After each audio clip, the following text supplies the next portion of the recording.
Hello and welcome to Amazing Mind, the HMI web TV talk show that introduces you to all sorts of interesting people and topics related to the subconscious mind.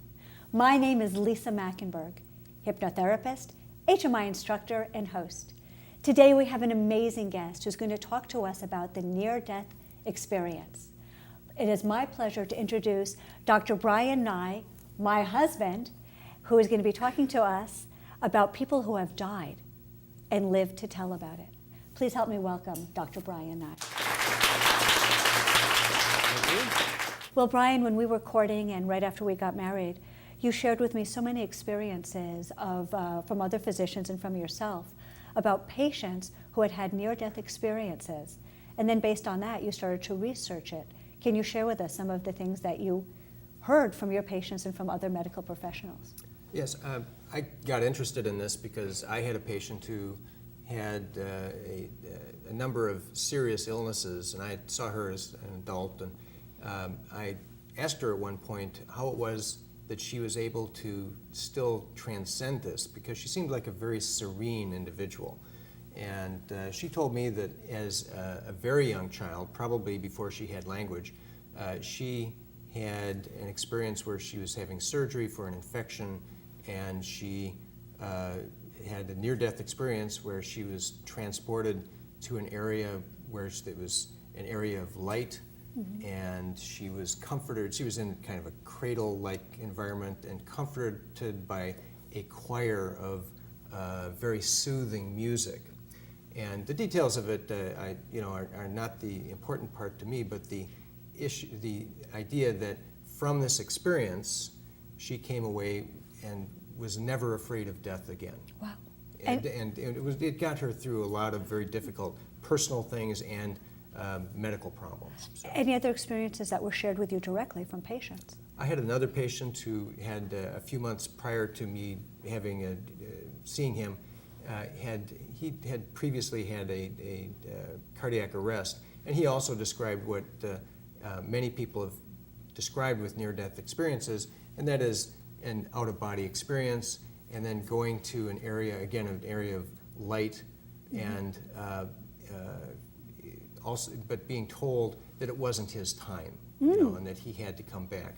But it was, again, an extremely comforting experience for him.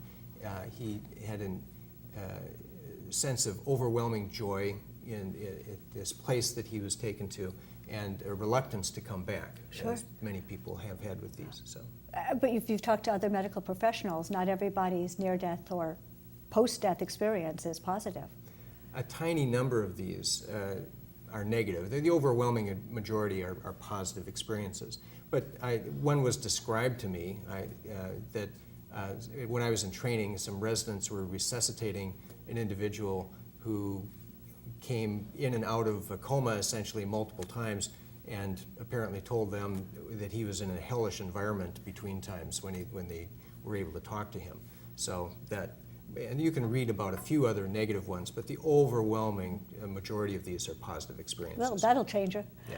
So what do physicians who are also scientists, what do they make of the near-death phenomenon?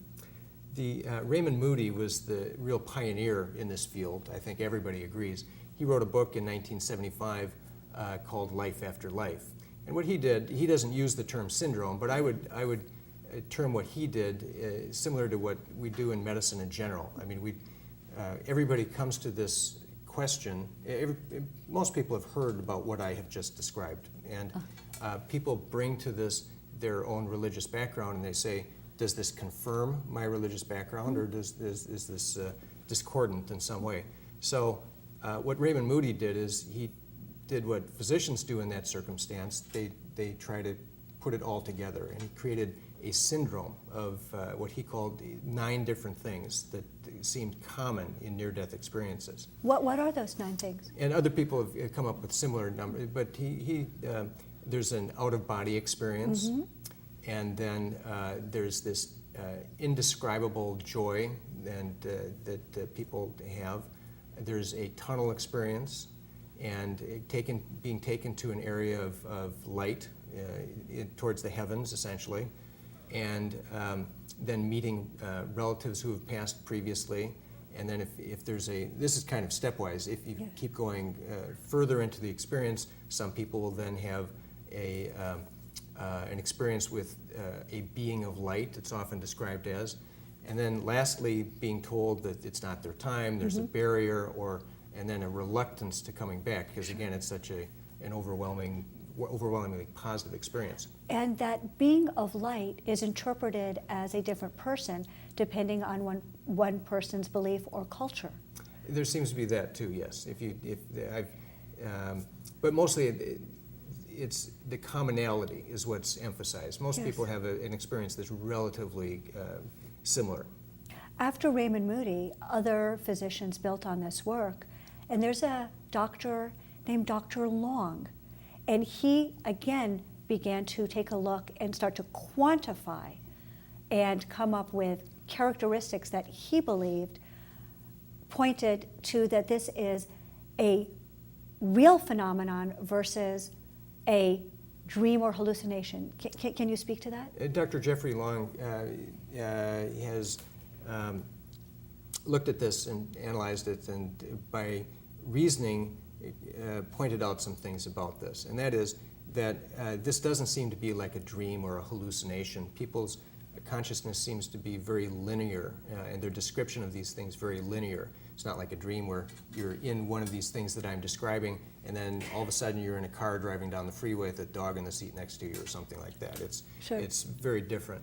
And another thing that he cites is that there are multiple of these where, I'll describe one, an individual who had a near-death experience out of body and sees people trying to resuscitate him, and then the guy in the bed next to him also has a cardiac arrest. So he sees this clamor, the people running, scurrying all over the place, that they don't have enough, and worrying that they don't have enough equipment, and running from bed to bed and trying to resuscitate the two individuals. And when he comes back, he's able to describe this to the doctor. The doctor says, you couldn't possibly have known that. You were in a coma, essentially. And so there's many, many instances like this. Another individual who kind of traveled outside of the area of the resuscitation and saw a shoe on a roof, and this was later corroborated. Or another individual who's told the nurse, "Could you please get my teeth out of where you put them in the drawer during the code?" This type of thing. Wow. So that's cited as another thing that makes this not just a dream.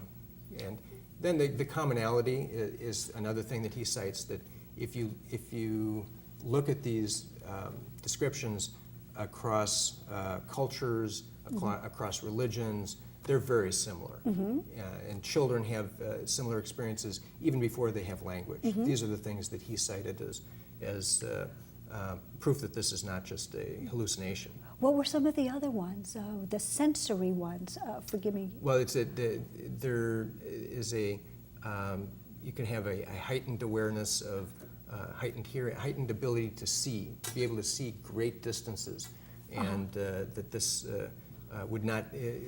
The descriptions of the senses are very different. People describe that they see things, again, if they go into this experience where they're taken up towards the heavens, that the light is a very different characteristic, that it is all the colors possible. It's not just white light. And exactly what they're describing, I can't tell, but they're all describing something very different from any of our experiences, our day-to-day experiences.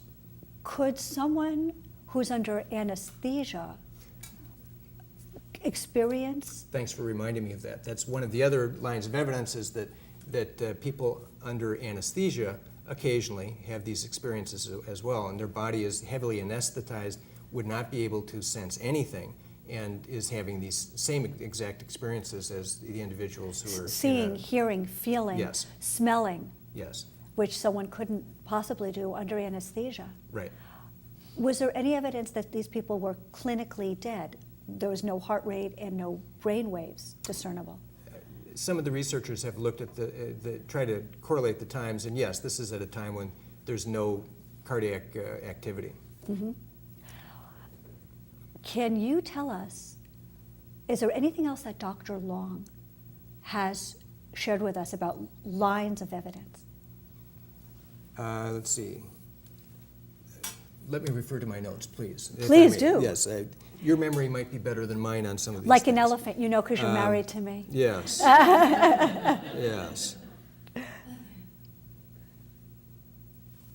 That's all that I could come up with. That's terrific. Well, we're going to be taking a break in a moment, and you have 2 or 3 more physicians who've also researched this. Give us a sneak preview of what we're going to talk about in the second segment. There's a Dr. Melvin Morse who built on Raymond Moody's work, saying, well, these people have often been transformed by their experience, and what is it?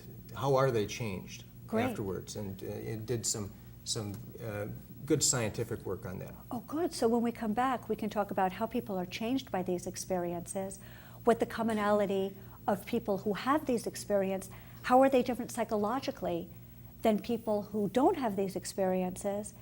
And I'm also going to talk to you about what your personal belief and interpretation is when we come back.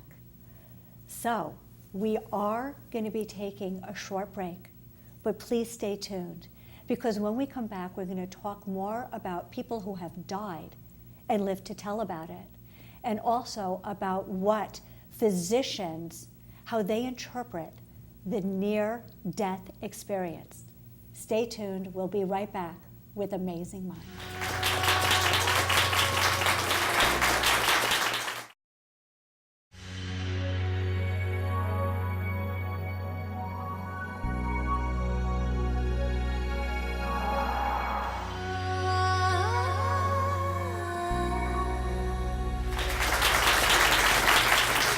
Hello, and welcome to Amazing Mind, the HMI web TV talk show that introduces... Still transcend this, because she seemed like a very serene individual. And she told me that as a very young child, probably before she had language, she had an experience where she was having surgery for an infection, and she had a near-death experience where she was transported. You to all sorts of interesting people and topics related to the subconscious mind. My name is Lisa Machenberg, hypnotherapist, HMI instructor, and host.